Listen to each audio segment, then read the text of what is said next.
Okay, it's been put out there again off of an original article that me and a couple other builders wrote years ago. It was on Crankshaft Coalition, the DIY Shift Kit for a Turbo 400.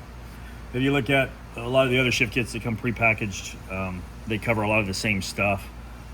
We make our own plates. This is our recal kit plate. A lot of other companies do as well. To make a Turbo 400 shift firmer, really all you have to do is drill these 2 holes. That's for second gear, that's for third gear.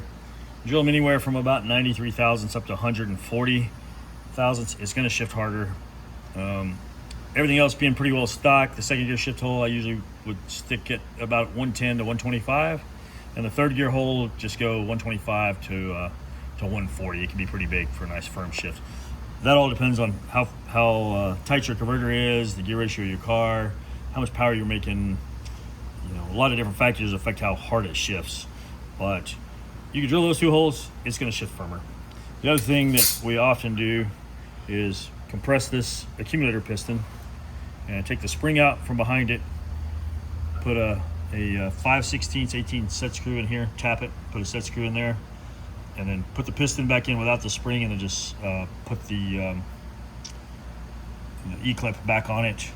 Or you can even spacer it kind of in the middle of its travel to help limit the travel of the second gear servo in the case.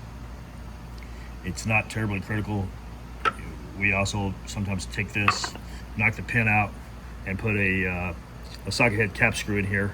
We tap that hole just to hold that piston in place in the valve body. So on some of our full manual stuff, that's what we do.